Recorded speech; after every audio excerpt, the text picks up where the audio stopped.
Bonjour à tous et bienvenue dans cette nouvelle vidéo. Aujourd'hui, comme vous pouvez le voir, je suis en compagnie de Rémi Lac qui a lui aussi une chaîne YouTube. Et Rémi est venu me rendre visite à Angers. On en a profité pour aller peindre en extérieur. C'était vraiment super. Aujourd'hui, je vous propose de retrouver la démonstration qu'il a fait lorsque nous étions dans un petit café angevin. C'est parti pour la vidéo. Là, tu nous faisais une petite scène de vie du café. Ouais, qu'on peut voir ici. Et ce qui me semblait intéressant, c'était l'arche. Ouais. L'arche, l'arrière-plan très éclairé et puis un point focal que je voulais mettre au niveau de la table avec un serveur qui était juste à côté. Ouais, donc là je fais un croquis assez rapide sur les grands éléments, l'arche, la partie au fond où il y a les pâtissiers et il y a une pâtissière aussi qui travaille. Ça me paraissait intéressant puisque ça permettait de bloquer le point de vue et plutôt d'attirer le regard vers la table. Donc ça c'est un crayon graphite que tu utilises. Ouais. Et tu m'expliquais d'ailleurs que tu n'utilisais pas de gomme en fait. Non, très peu. Et même si je me trompais dans le dessin au crayon, je le faisais, je peignais par-dessus. Parce que au final, mes peintures sont assez sombres et elles couvrent assez bien les coups de crayon. Après, sur une peinture beaucoup plus claire, je pense que je ferai quand même plus attention. D'accord. Mais là, ça me semblait pas nécessaire et bon, ça m'a jamais empêché de faire mes aquarelles. Et en plus, tu appuies pas mal non, sur ton graphite, on voit le trait, il est quand même assez noir.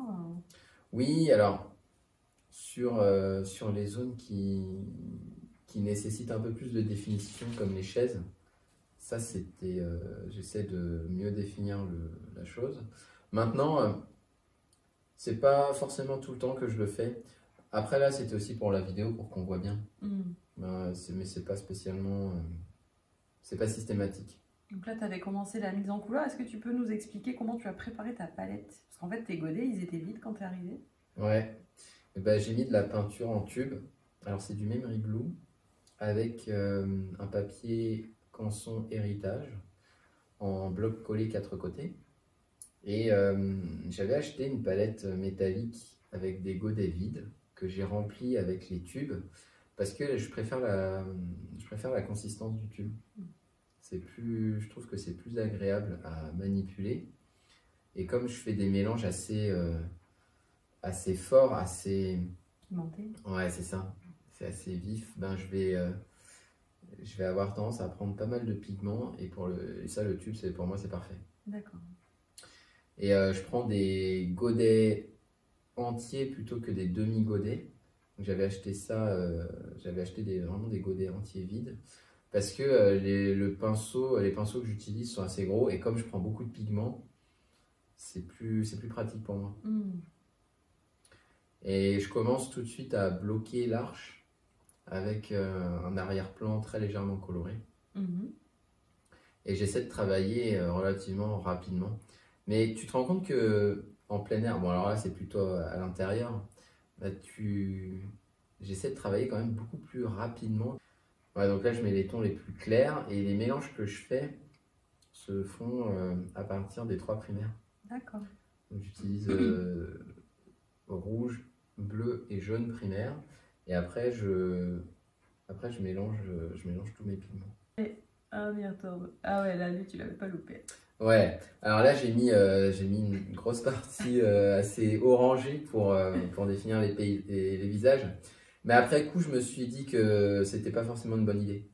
Parce que j'aurais dû les faire plus sur un deuxième lavis plutôt que d'essayer de définir les visages sur ce premier lavis directement. Mais bon, ça fait partie des choses dont on s'aperçoit après coup. Et qu'on rectifie sur les aquarelles suivantes. Tu avais déjà fait des personnages dans tes aquarelles? Alors ça m'arrive, mais c'est pas non plus, c'est pas systématique. Et d'habitude, tu les fais sur le deuxième lavis justement ou tu les cases Ouais, d'habitude je les fais sur le deuxième lavis, ouais. Parce que c'est vrai qu'il n'y a pas longtemps, j'étais en ville et je faisais un croquis urbain et j'ai voulu faire les passants. Et comme je travaille à la gouache, du coup, j'ai fait mon décor. Ouais. Et je suis venue faire les passants. Après, je les ai rajoutés par-dessus. Mais la gouache, c'est opaque, donc tu peux faire ça. Mais je m'étais dit, si j'étais à l'aquarelle, comment je fais en fait? Est-ce que je laisse des blancs là où je veux faire mes personnages?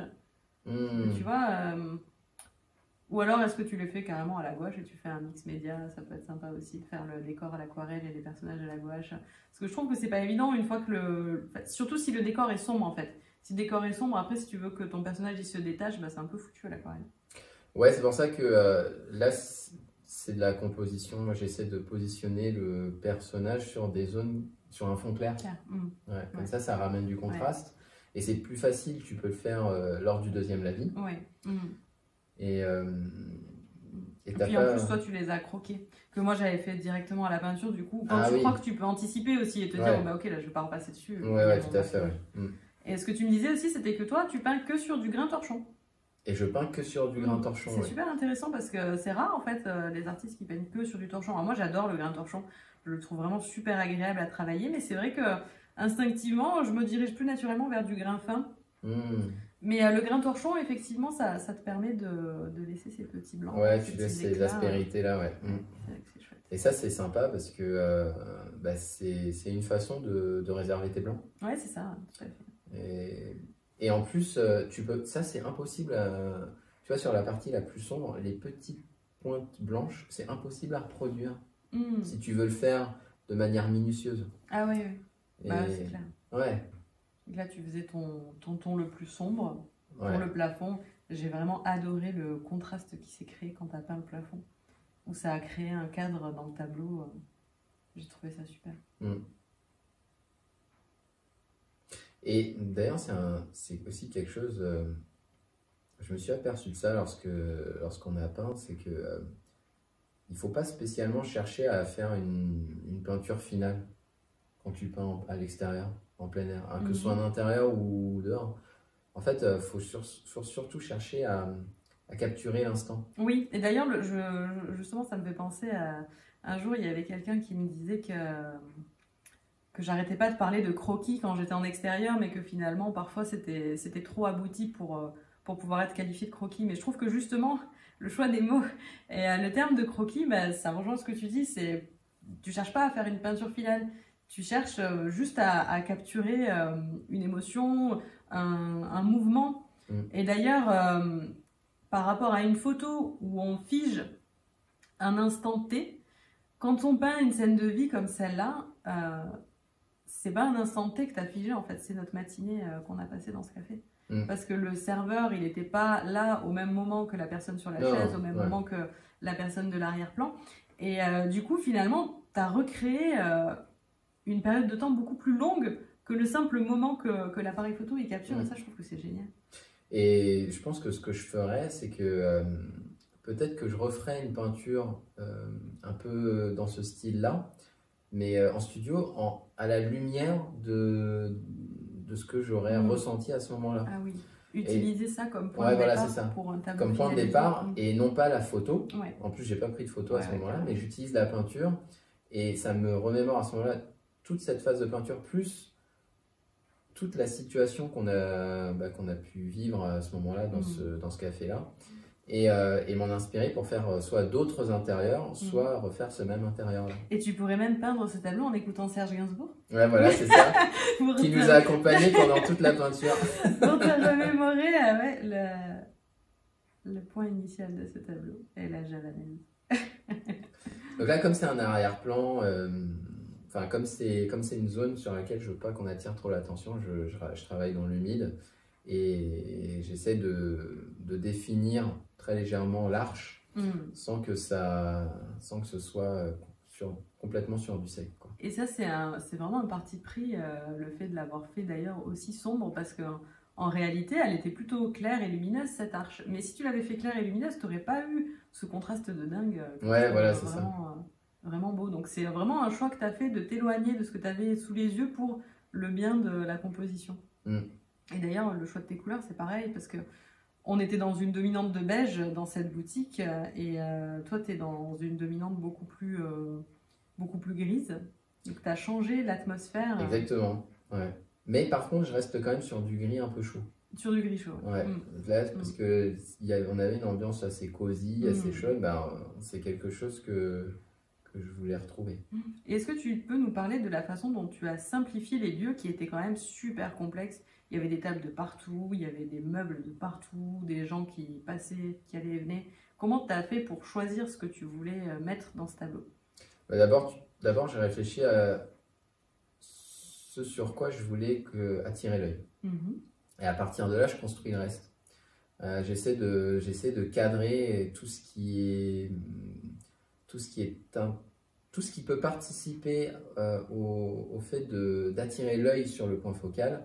Je le fais. Donc l'arche, bah, ça évite à l'œil de s'évader vers le haut. L'arrière-plan, c'est pareil, ça bloque aussi une partie du regard.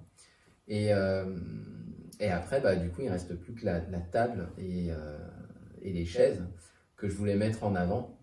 Et c'est pour ça que je les ai dessinés de manière un peu plus précise. Mais pour le reste, bah, pour moi, c'était un peu du superflu. Et donc, je l'ai occulté. D'accord. Et en plus, encore plus en plein air, il faut simplifier. Parce que tu peux vite te retrouver à peindre des détails et à perdre complètement l'impression globale que tu veux envoyer. Je trouve qu'en fait, si tu simplifies pas, tu t'exposes quand même à beaucoup de difficultés parce que d'une part, tu vas peindre beaucoup de choses, donc tu vas perdre beaucoup de temps. Et comme tu dis, finalement, ce temps, tu aurais pu le passer à faire ton vrai point focal, ce qui t'intéressait réellement. Et d'autre part, en fait, tu noies ton point focal dans plein de détails parasites qui n'ont pas d'importance pour la composition. Mais c'est vrai que les gens ont souvent ce problème-là de ne pas savoir ce qu'ils doivent supprimer et ce qu'ils doivent garder. En fait, je pense que le truc, c'est de commencer par faire un fond. Comme toi, tu as mis en couleur ta feuille, déjà, ça pose un arrière-plan au moins. Et donc, oui, je pense que c'est bien d'avoir déjà sa couleur de fond, très fondue dans l'humide, ça me paraît super. Et ensuite, se concentrer vraiment sur les points focaux. Ouais, tout en laissant un petit peu de blanc quand même, pour amener de la lumière. Ouais, toi tu laisses toujours tes petits points lumineux. Ouais, et à la fin, tu les vois pas vraiment en fait. Hein. Ouais, ils font partie du décor. Ouais. Alors, il faut pas laisser une zone extrêmement blanche, mais un léger lavis très clair, ça casse le blanc du papier et ça permet d'unifier le reste de ta peinture. Tu vois, le fond là, il est légèrement jaune, un peu gris-jaune, légèrement chaud, et ça renvoie aussi à l'arche qui, elle, est vraiment beaucoup plus grise, beaucoup plus foncée, mais elle reste toujours sur ces couleurs un peu gris-jaune. Et alors les points blancs justement de ce grain torchon, est-ce que quand tu commences ton tableau, tu te dis, là je vais laisser des points blancs? Alors ça dépend. S'il y a des zones qui sont importantes, je vais essayer d'anticiper les blancs, et à ce moment-là, je vais peindre autour. Par contre, il y a des fois où je vais passer le coup de pinceau, et grâce au grain torchon, ça va laisser des aspérités blanches, et là, soit je les recouvre ensuite avec le deuxième lavis, soit je vais les exploiter pour rajouter un objet ou pour rajouter un peu de... Bah là, par exemple, les aspérités blanches, j'aurais très bien pu rajouter une table ou un petit cube. Et ça aurait pu créer un premier plan qui t'emmène dans la peinture. D'accord. Mais non, c'est pas forcément fait exprès et je peux être amené à les recouvrir par la suite. Ah, et puis là, effectivement, c'est la marque Memory Blue qui a une densité, qui a une densité de pigments qui est juste impressionnante. Hein. Ce sont des très très belles couleurs. Elles sont réputées en tout cas. Moi, je les ai jamais essayées, mais c'est vrai que j'en ai pas mal entendu parler. Ouais, je me souviens, je les avais pas fait complètement en bas les personnages parce que je voulais faire des ombres par la suite. Ah ouais. Et c'est ça après qui donne aussi l'impression qu'on est plutôt à l'extérieur que dans un intérieur. Est-ce que tu les as fait très allongés comme si c'était le soleil déclinant? Exactement, ouais. Mais du coup, ça donne une dimension plus dramatique, je trouve. Ouais. Ces ombres. Donc après, ça c'est quelque chose aussi que je pourrais refaire. Je peux refaire cette même peinture avec cette fois-ci des ombres beaucoup plus soft qui rappellent plutôt un extérieur. C'est un bon exercice en fait qui permet de réfléchir à la façon dont on le referait et ce qu'on modifierait. Voilà, ce sont des petits tableaux. Après, on peut rajouter des éléments qui nous semblent emblématiques de l'endroit pour planter le décor. Pour dire que bah, finalement on est à l'intérieur, on n'est pas à l'extérieur. Il y avait quelques tableaux qui étaient accrochés au mur. Ça pourrait aussi être des fenêtres sur un mur. Ah, ça pourrait être aussi des fenêtres, ouais, c'est vrai. Et tu n'as pas peint l'intérieur des tableaux? Non. Non, c'est vrai. Mais on voit que c'est de la peinture bien pigmentée, que tu prends les noirs là, ils sont bien ouais. intenses. Je me suis fait avoir moi sur ma séance en plein air. Je voulais faire des noirs bien intenses pour le pont, puis j'avais l'impression que ça l'était, et en réalité quand ça a séché, c'est bien gris. Ouais, c'est vrai que c'est... J'aime bien hein, ça, les détails, avec tac, tac, tac, tac, c'est bon. C'est du détail, mais vite fait. Ouais, parce que parfois, c'est vrai, selon l'artiste, il y en a qui sont tellement minutieux, ils sont là, ils vont faire chaque petit trait doucement l'un après l'autre, alors bien espacés comme il faut les uns des autres. Puis en fait, il y a aussi ce type de tableau super énergique où c'est juste, voilà, c'est l'expressivité, quoi. Bah ouais, là cette zone-là pour moi elle n'est pas très importante, mais là où il y a les personnages qui s'assoient, bah là je vais passer un peu plus de temps, je vais essayer d'être un peu plus précis. Là vous voyez notre espace de travail avec cette fameuse éponge donc, que tu utilises pour absorber l'excédent de peinture et puis pour nettoyer aussi un petit peu ton pinceau. Bah, il ne reste plus que les ombres à faire. Hein. Donc c'est vrai que cette scène-là, elle se résume à 3-4 éléments, hein, finalement. Alors qu'il y en avait tellement. Ouais. C'était un paysage qui était tellement riche. Si on avait voulu le faire de manière exhaustive, bon, je crois qu'on y serait encore là. Ouais. Ouais, donc là je prends les ombres. Ouais. Et là, pour peindre tes ombres, tu utilises de la perspective finalement oui. Pour la direction qu'elles vont prendre. Ouais, ici on a une source lumineuse qui est plus vers le fond et qui du coup va projeter dans tous les sens sa lumière. Et voilà, du coup on va avoir des ombres qui auront des orientations différentes. Ah oui, là tu as utilisé ton spray. Ah, le spray pour diffuser les ombres. Pour pas qu'elles soient trop nettes. En fait, c'est un peu comme ce que je faisais avec les miennes, sauf que moi je l'ai fait au pinceau, toi tu l'as fait avec ton spray. Ouais. C'est vrai. Ouais, donc là, quand je les mélange, les gris, c'est ça en fait, je rajoute un peu de bleu, je rajoute un peu de... J'essaie de trouver la bonne texture, mais j'essaie d'aller vite quand même pour pas que l'eau ait trop le temps de sécher. Ce que j'aime bien quand tu crées tes propres gris, c'est que souvent la peinture elle se sépare un peu quand tu l'appliques sur le papier. Ça, je trouve que c'est vraiment joli. Ouais, c'est le phénomène de granulation dont tu parlais. Ouais, c'est ça. Il y a certaines couleurs qui sont lisses. Quand on fait un aplat, on a un résultat qui est super uniforme. Et il y en a d'autres qui ont une faculté de granulation, donc qui vont avoir cet aspect, cette texture qui va se créer naturellement. Et donc quand on mélange les deux, bah, souvent on a une séparation des pigments. Merci beaucoup d'avoir regardé cette vidéo, j'espère qu'elle vous a plu et j'espère que vous aurez trouvé cette démonstration inspirante. Merci à toi Rémi de l'avoir partagée avec nous. Bah, merci Cindy. Et puis si vous voulez voir ma propre démonstration dans ce café, n'hésitez pas à aller faire un petit tour sur la chaîne de Rémi. Vous avez le lien qui s'affiche en ce moment et puis je vous le mettrai aussi en barre d'infos.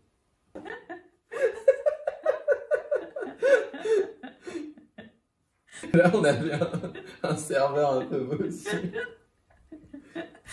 Ouais, là, j'ai dessiné le serveur, alors un petit peu bossu, mais bon, c'était rapide, mais c'est pas grave de toute façon. C'est ce qu'il lui en voulait parce qu'il n'avait pas voulu arrêter sa musique. Il était pas très sympa. Toi, je vais pas te louper, toi. Il était pas très sympa de toute façon.